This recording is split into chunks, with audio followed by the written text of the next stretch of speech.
Keep Young and Fit, azaz fiatalon és fitten maradni. Az egészséges életmódra fókuszáló projekt legfőbb célja, hogy a határ két oldalán tapasztalható egészségromlás okozta kihívásokra reagáljon. Ezt a Szlovénia-Magyarország Interreg program keretében az Európai Regionális Fejlesztési Alap finanszírozza. A szervezők elsősorban az iskolás korosztályt szeretnék megszólítani, illetve ösztönözni őket annak érdekében, hogy jobb táplálkozási szokásokat építsenek ki, és növeljék a fizikai aktivitás iránti igényüket. A projektben résztvevő partnerek azért választották a kisiskolásokat, mert fontosnak tartják, hogy a következő generációk már egészen kisgyermekkorban lehetőséget kapjanak a tudatosság kiépítésére. Projekt Szlovénia-Magyarország közös projekt, és muraszombati partnereinkkel együtt valósítjuk meg ezt a projektet. A projekt ismertetéssel kezdődött a különféle korosztályok kijelölésével, és a projekt tartalmának meghatározásával, amely nem csak testmozgásról szól, hanem egészséges életmódról, egészséges táplálkozásról is. Ennek a projektnek vannak a mozgásos elemeken kívül tudományos elemei, amelyben, ahol a Keszthelyi Agrár- és Élettudományi Egyetem munkatársai vesznek részt, mérjük a gyerekeknek a fittségét, mérjük a gyerekeknek különféle egészségügyi mutatóit, amelyet rögzítenek, és készül egyébként egy akcióterv is, amelyet szintén az Agrár- és Élettudományi Egyetem munkatársai állítanak össze, és ez angol nyelven már, mivel a projekt nyelve angol, már a befejezés előtt áll, de természetesen mire befejeződik a projekt magyar nyelven is rendelkezésre fog állni. Mindazokkal a tapasztalatokkal együtt, amelyet a szlovén és a magyar oldalon összegezni tudunk.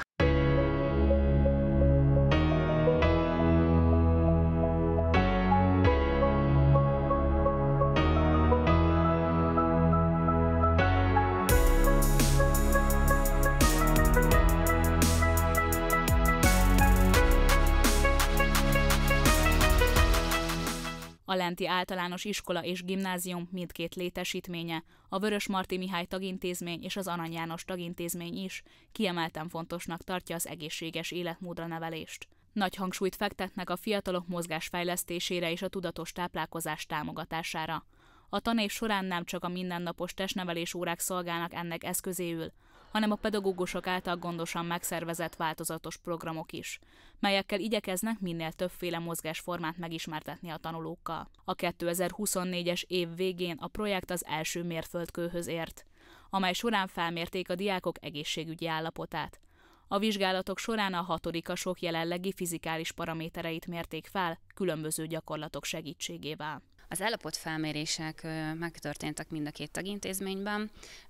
Két-két alkalmat vett igénybe, hogy ezt a 6 állomásos felmérést meg tudjuk tenni a gyerekekkel. A 6 állomásos állapotfelmérés állomásai a következők voltak: ingafutás, célbadobás, helyből távolugrás, koordinációs létrehasználat, hasizom és kéziszorító erő.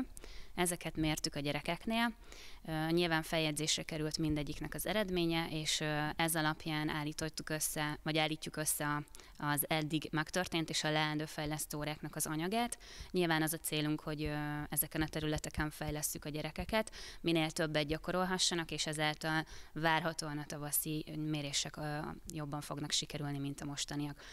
2 terület volt, ami számunkra, hogy kielemeztük piroskával az eredményeket, az ingafutás volt az, ami nem sikerült túl jól, illetve a célbadobás volt az meglepően, amiben voltak olyan gyerekek, akiknek egyszer sem sikerült célba találniuk, ugye 5 lövésből kellett nekik, és volt, akinek 0 volt az eredménye, úgyhogy ezekre a feladatokra kell leginkább fókuszálnunk.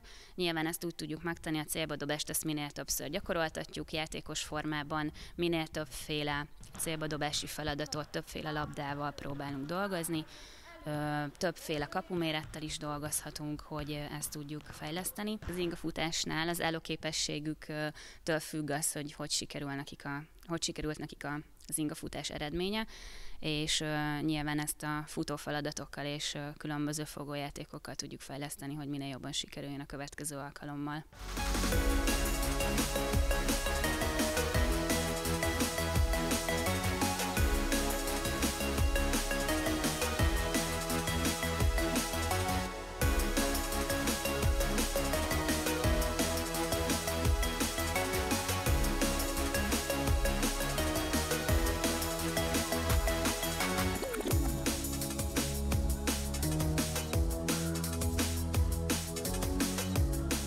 A felmérés során nyert adatok alapján a pedagógusok kidolgoztak egy átfogó fejlesztési tervet, amely az összes terület megerősítését magába foglalja.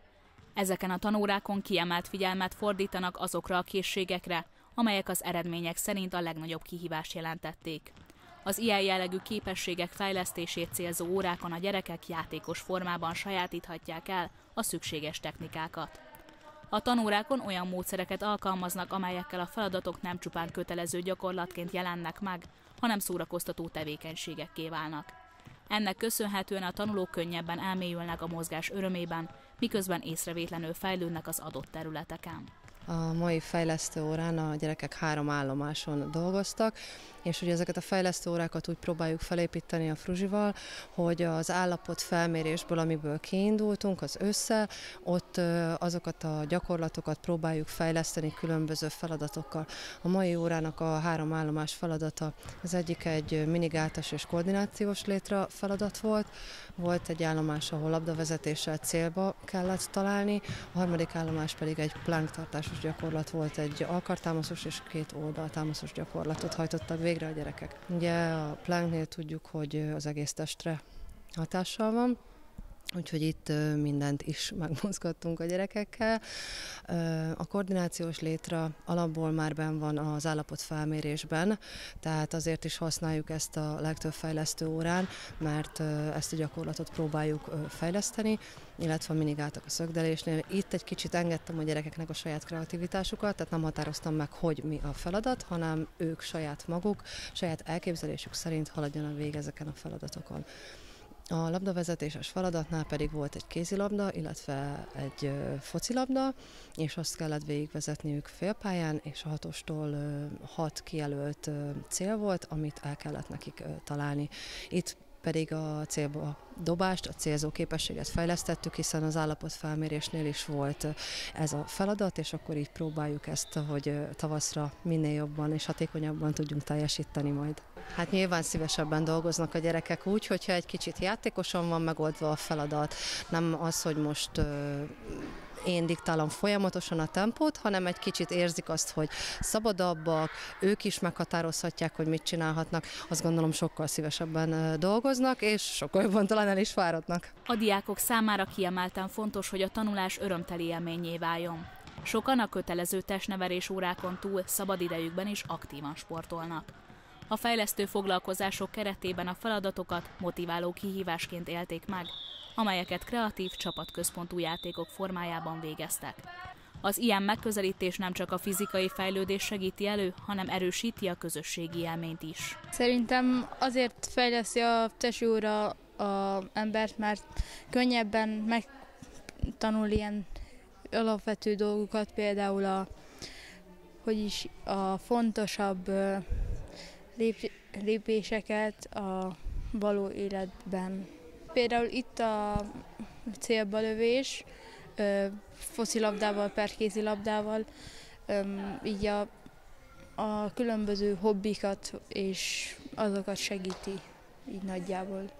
Itt a plank szerintem úgy a kitartást és a gyűrődést akarja kimutatni, hogy az életben kell ez is, hogy meglegyen. Nekem a mai tesi órában a kedvenc gyakorlatom a hasizom erősítés, mert szerintem az nagyon jól néz ki, hogyha egy embernek jó nagy a hasizma, és szeretek edzeni. A focit még erősítenem kéne, mert nem hiszem, hogy annyira jó vagyok benne, és szeretnék nagy futballista lenni. Ami könnyebben ment, az a koordinációs létre volt, jól ment, nagyon.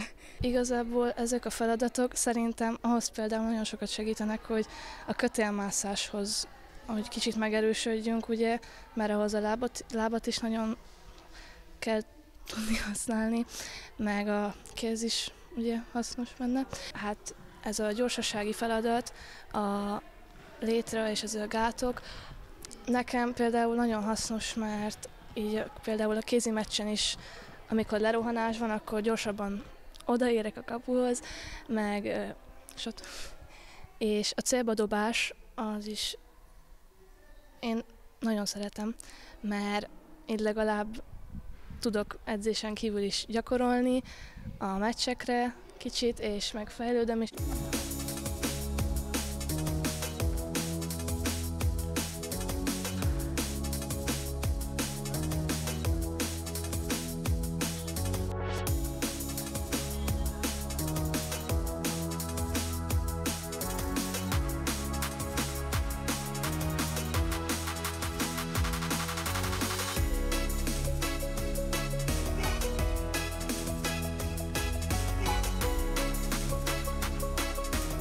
A Lenti Általános Iskola és Gimnázium Vörösmarty Mihály tagintézményének célja, hogy a diákokat olyan sportágak felfedezésére ösztönözzék, melyekben örömüket lelik, és amelyek hozzájárulnak testi-lelki fejlődésükhöz. A pedagógusok aktívan támogatják a tanulókat abban, hogy megtalálják azt a sportot, amely a leginkább megfelel személyes igényeiknek és képességeiknek, ezzel is elősegítve a rendszeres testmozgás szokásának kialakítását. Ez a szemlélet nem csak az egyéni fejlődés szempontjából fontos, hanem társadalmi szinten is jelentőséggel bír, hiszen a fiatalok egészségtudatosságra való nevelése kulcsszerepet játszik a jövő nemzedékeinek életminőség javításában. Azáltal, hogy a gyerekeket már fiatal korban a mozgás szeretetére és az egészséges életmód értékeire tanítják, hosszú távon csökkenthető számos egészségügyi probléma kockázata, és pozitív mintát adhatnak az őket követő generációknak.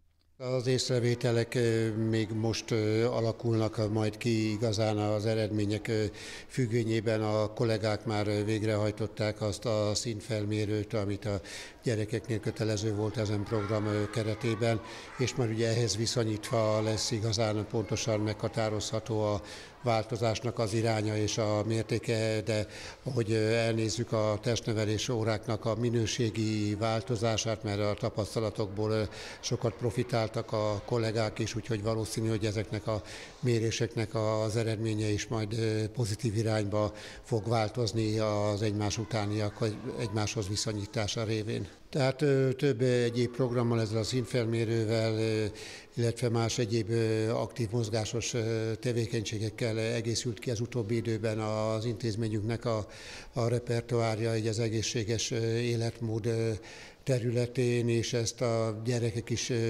észreveszik, tehát hogy nagyobb sajtónyilvánosságot is kapott az iskolánk, illetve azon belül a sporttevékenység, és gyerekek szívesen mutatják meg, hogy ők mire képesek, és hogyan képesek fejlődni. A következő hónapokban további vizsgálatok következnek különböző technikákat alkalmazva annak érdekében, hogy még részletesebb képet kapjanak a diákok fejlődéséről. Tavasszal a projekt zárásaként végzett felméréseken összehasonlítják a kezdeti és a végső állapotokat, és reményeik szerint a diákok mindegyikénél javulás mutatkozik majd az állóképesség, a kitartás és az izomzat fejlődése terén.